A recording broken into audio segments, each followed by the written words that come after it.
Hello friends, welcome to CRG tech lab. और आज हम लोग बात करने वाले हैं सर्वलेट के लाइफ साइकिल के बारे में। तो भाई देखिए, लास्ट सर्वलेट जब हम लोग क्रिएट करते हैं तो एक सर्वलेट तीन मेन स्टेजेस से गुजरता है। पहला होता है कि इनिशियलाइजेशन स्टेट, दूसरा होता है सर्विसिंग स्टेट और थर्ड स्टेट होता है डिस्ट्रॉइंग स्टेट।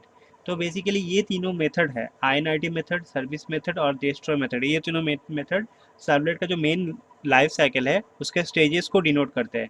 तो देखिए, इसको स्टेप बाय स्टेप अगर देखेंगे तो पहले क्या होता है, लोडिंग एंड इंस्टेंटिएशन। तो लोडिंग एंड इंस्टेंटिएशन स्टेट में क्या होता है, सर्वलेट के जो भी रिक्वेस्ट ऑब्जेक्ट क्रिएट करना होता है और जो भी बेसिक चीज़ें लोड करना होता है सर्वलेट रन करने के लिए, वो पहले यहाँ पे लोडिंग और इनिशियलाइज्ड होता है। अब इसके बाद आते हैं हम लोग इनिशियलाइजेशन स्टेट। ये बेसिकली क्या करता है, सर्वलेट का जो वेब कंटेनर है ये INIT मेथड को कॉल करता है। INIT मेथड क्या करता है, ये इनिशियलाइज करता है सर्वलेट का जो डिप्लॉयमेंट डिस्क्रिप्टर है और जो बेसिक फाइल्स है सर्वलेट रन करने के लिए, तो ये कॉल करता है INIT मेथड को।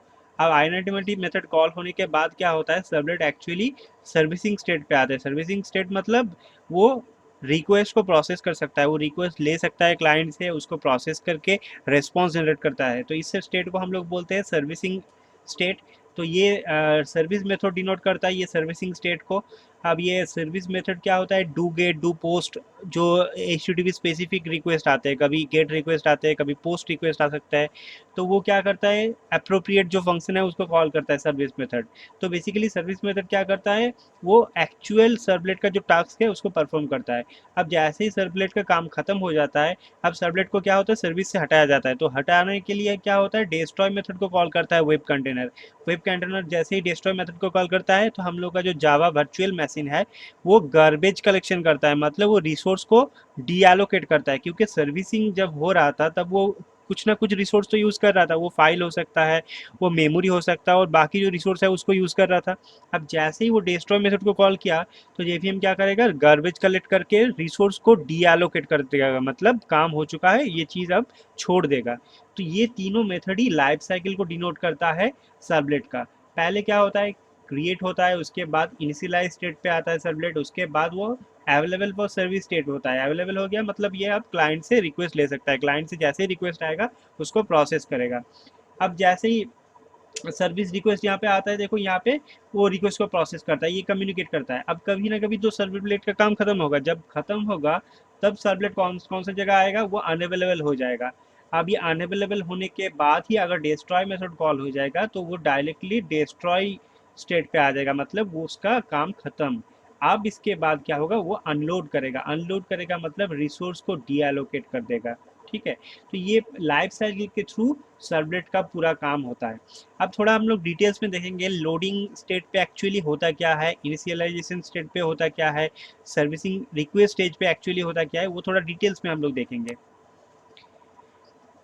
तो देखिए, लोडिंग एंड इंस्टेंटिएशन में पहला काम क्या होता है, सर्वलेट का जो कंटेनर है मतलब वेब कंटेनर, ये किसको लोड कराता है, ये लोड कराता है web dot XML. Web dot XML क्या होता है, डिप्लॉयमेंट डिस्क्रिप्टर।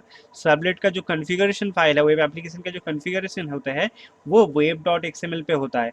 और भी क्या यहाँ पे होते हैं, वेब डॉट एक्सएमएल पे जो सर्वलेट का इंफॉर्मेशन, सर्वलेट का पाथ क्या है, सर्वलेट का नेम क्या है, सर्वलेट का पैकेज क्या है, ये सारी चीज़ यहाँ पे होते हैं।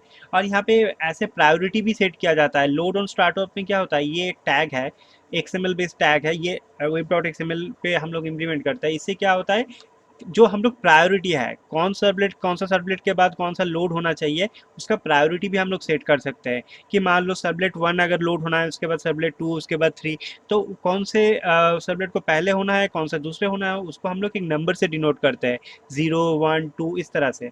तो ये दोनों चीज़ पहले लोड होता है। लोडिंग एंड इंस्टेंटिएशन स्टेट में ये दोनों चीज़ ही होता है। पहले वेब डॉट एक्सएमएल को लोड करा देता है वेब कंटेनर, उसके बाद लोड ऑन स्टार्टअप ये जो है इसको लोड कराता है और चेक करता है इसमें कोई पॉजिटिव वैल्यू है कि नहीं। अगर पॉजिटिव वैल्यू है तो वो सर्वलेट लोड हो जाता है, और अगर कोई पॉजिटिव वैल्यू नहीं है, मतलब हम लोग अगर लोड ऑन स्टार्टअप नहीं दिए है, तब क्या होगा, तब ये क्या होगा, ये सर्विस स्टेट पे आ जाएगा, मतलब ये रिक्वेस्ट को प्रोसेस कर सकता है। It will load when the first request come for service. तो ये लोड हो जाएगा जैसे रिक्वेस्ट आएगा। इसके बाद कौन सा स्टेट पे आते हैं, initialisation. The servlet container call the init method and passes the servlet instant initialization parameter to the init method.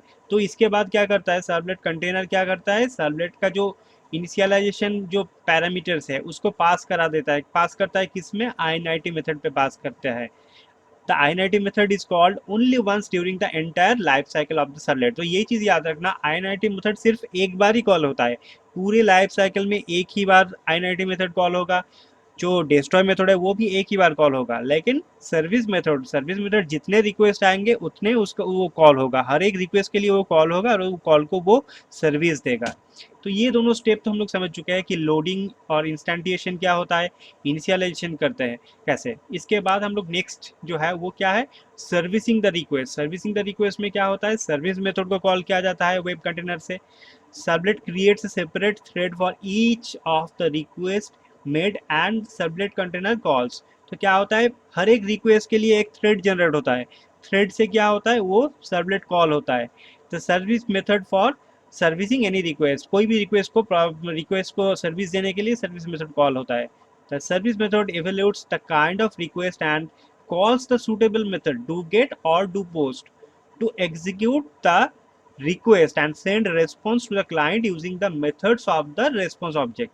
तो भैया देखो अब क्या हो गया, सर्विस मेथड जैसे कॉल हो गया तो सर्वलेट सर्विस मेथड पे आ गया है, मतलब ये अब रिक्वेस्ट ले सकता है, प्रोसेस कर सकता है.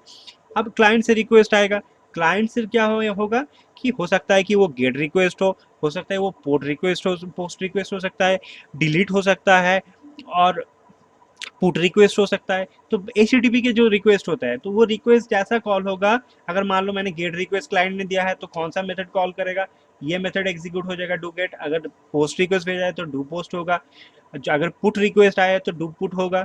तो वो हिसाब से सर्वलेट वो उस हिसाब से उसको एग्जीक्यूट करेगा, जो भी एप्लीकेबल मेथड होगा उसको एग्जीक्यूट करा देगा. अब ये तो सर्विसिंग द रिक्वेस्ट हो गया. अब फाइनली क्या होगा, डिस्ट्रॉय मेथड आएगा. If the servlet is no longer needed to serve any request further, the servlet container calls for the destroy method. अब देखो जैसे ही सर्वलेट का काम खत्म हो चुका है, अब क्या करना है, डिस्ट्रॉय मेथड बुला लेगा. डिस्ट्रॉय मेथड को कौन बुला लेगा, सर्वलेट कंटेनर. जैसे ही ये बुला देगा इसके बाद क्या आएगा, अब आएगा Java virtual machine. Java virtual machine is responsible for the memory associated with the resources for garbage collection. तो Java virtual machine को responsibility दिया गया है कि वो garbage collect करेगा. भैया उसका काम हो गया, सर्विस मेथड का काम हो गया, सर्वलेट का काम हो गया. अब रिसोर्स को एलोकेट कर लो, मेमोरी उसने यूज़ किया था मेमोरी को डी एलोकेट कर दो, अगर कोई फाइल को ओपन किया था उसको क्लोज कर दो. तो रिसोर्स को डी एलोकेट कर देगा कौन, जावा वर्चुअल मशीन. कहाँ पे, after destroy method. Destroy method के बाद ही ये कॉल होगा. तो ये था हम लोगों का life cycle of A servlet. Servlet का कितने लाइफ साइकिल होते हैं, ये कैसे काम करता है, ये था पूरा चीज़. आशा करते हैं आपको ये चीज़ समझ में आया कि लाइफ साइकिल में क्या होता है, एक सर्वलेट के लाइफ साइकिल में कौन सा स्टेजेस होते हैं, कौन सा मेथड कॉल होता है. तो चलिए मिलते हैं नेक्स्ट वीडियो में. Thank you, bye bye.